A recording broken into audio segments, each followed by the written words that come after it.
Hello everyone, ভিডঙ্ক.com ওয়েবসাইটে তোমাদের সবাইকে স্বাগত জানাই। আমি সৌরভ দে, তোমাদের ম্যাথ টিউটর। এখানে আমাদের সম্ভাবনা তত্ত্বের একটি প্রশ্ন দেওয়া আছে। বলা হচ্ছে একটি থলিতে 8টি কালো এবং 10টি সাদা বল আছে। থলি থেকে উদ্দেশ্যহীনভাবে 3টি বল তোলা হলো। 3টি বলই সাদা হওয়ার সম্ভাবনা কত এবং ওই ঘটনার অনুকূল ও প্রতিকূলের সুযোগ কত হবে তাও নির্ণয় করো, এটা বলা হচ্ছে। তো দেখো, প্রথমে আমার তো থলিতে মোট কটা বল আছে আমরা দেখি। থলিতে মোট বলের সংখ্যা কত? 8 + 10 অর্থাৎ 18। এবারে আমাদেরকে বলা হয়েছে থলি থেকে আমরা উদ্দেশ্যহীনভাবে 3টি বল তুলছি, মানে কি এই যে আমাদের মোট 18টা বল আছে, এখান থেকে আমরা 3টি বল তুলছি।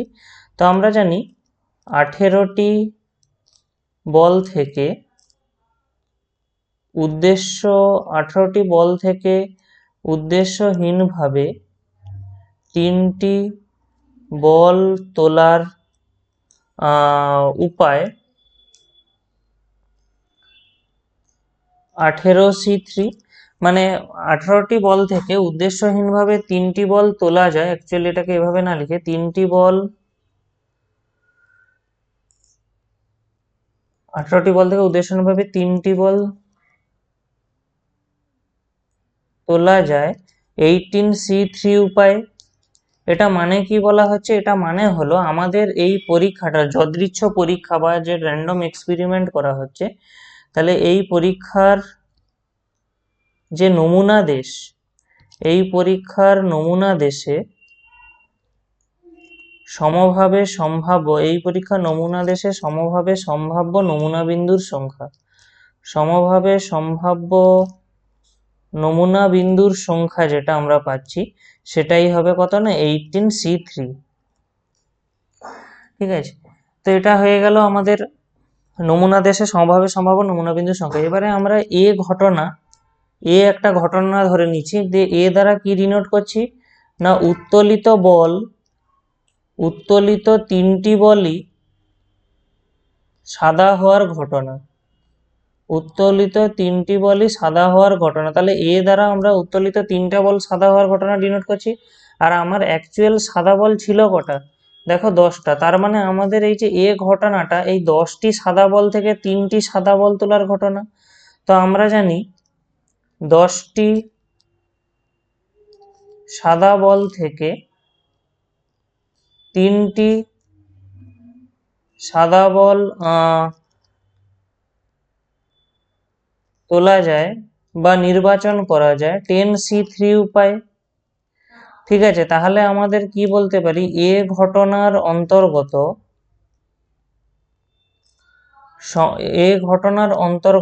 সমভাবে সম্ভাব্য নমুনা বিন্দুর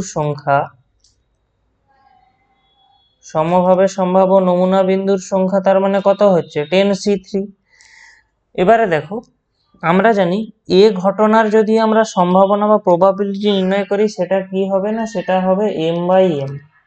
যেখানে এই m দ্বারা কি করা হচ্ছে না, m হলো ওই ঘটনার অন্তর্গত সমভাবে সম্ভাব্য নমুনা বিন্দুর সংখ্যা, মানে m এর মান হলো কত 10C3। আর nটা কি না, n হলো এই সমগ্র পরীক্ষার নমুনা দেশের অন্তর্গত নমুনা বিন্দুর সংখ্যা, যেটা কি আমরা n এর মান আমরা নির্ণয় করে রেখেছি, যেটা দেখো 18C3, অর্থাৎ এখানে আসবে আমাদের 18C3। তো আমাদেরকে জাস্ট এটাই ক্যালকুলেট করতে হবে, তাহলে আমরা এখানে কত অ্যান্সার আসবে দেখি।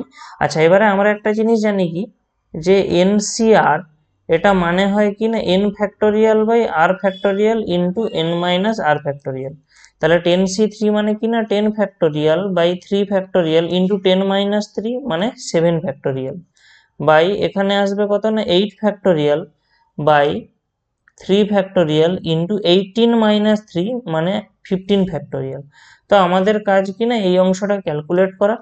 তাহলে দেখো 10 আমরা লিখতে পারি 10 ইন্টু 9 ইন্টু 8 ইন্টু 7। আর 3 আমাদের যা যেমন আছে থাকলো, ইন্টু আবার 7 এখানেও আছে। একইভাবে 18 কে লিখতে পারি 18 ইন্টু 17 ইন্টু 16 ইন্টু 15। বাই এখানে রয়েছে 3 ইন্টু 15। দেখো এই 15 কেটে গেল।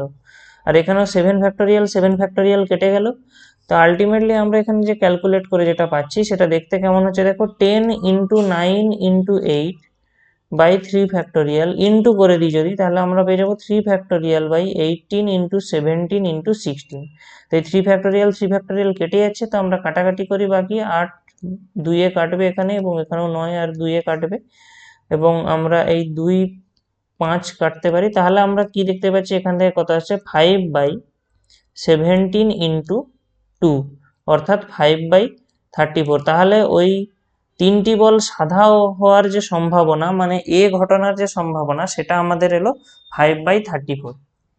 এখন আমাদের আরেকটা প্রশ্ন দেওয়া ছিল যে এই ঘটনার অনুকূল এবং প্রতিকূলে সুযোগ কত হবে তা নির্ণয় করো। আচ্ছা দেখো, এ ঘটনার আমাদের সম্ভাবনা যদি m/n হয়, তাহলে আমরা অনুকূলে সুযোগ যেটা বলি, ওই ঘটনার অনুকূলে সুযোগ, অ্যাকচুয়ালি m/n একে আমরা লিখতে পারি m/n, তাহলে অনুকূলে সুযোগ হবে m/n-m। এবং প্রতিকূলে সুযোগ যেটা, প্রতিকূলে সুযোগ কত হবে না, জাস্ট অনুকূলে সুযোগের ব্যস্তানুপাত, মানে n-m/m। তো দেখো এখানে আমাদের m আর n আমরা বুঝতেই পেরেছি, এখানে m বলতে 5 এবং n মানে হলো 34। ঠিক আছে, তাহলে আমাদের অনুকূলে সুযোগ এখানে কত হচ্ছে দেখো, এই প্রশ্নের ক্ষেত্রে বা এই ঘটনার ক্ষেত্রে, এই ঘটনার অনুকূলে সুযোগ হলো 5:34 - 5, মানে 5:29। এবং আমি অলরেডি বলেছি এই প্রতিকূলে সুযোগ বলতে কি না, প্রতিকূলে সুযোগ বলতে অনুকূলে সুযোগের ব্যস্তানুপাত। তাহলে এখান থেকে আসবে কত, 29:5। তাহলে আমাদের এখানে অ্যান্সার গুলো হলো 5/34 একটা, 5:29 একটা, এবং 29:5। ভিডঙ্গ.com ওয়েবসাইটে ম্যাথ দেখার জন্য অসংখ্য ধন্যবাদ। এরকমই নানা প্রশ্ন তাদের সমাধানের জন্য আমাদের ওয়েবসাইটটি ভিজিট করো।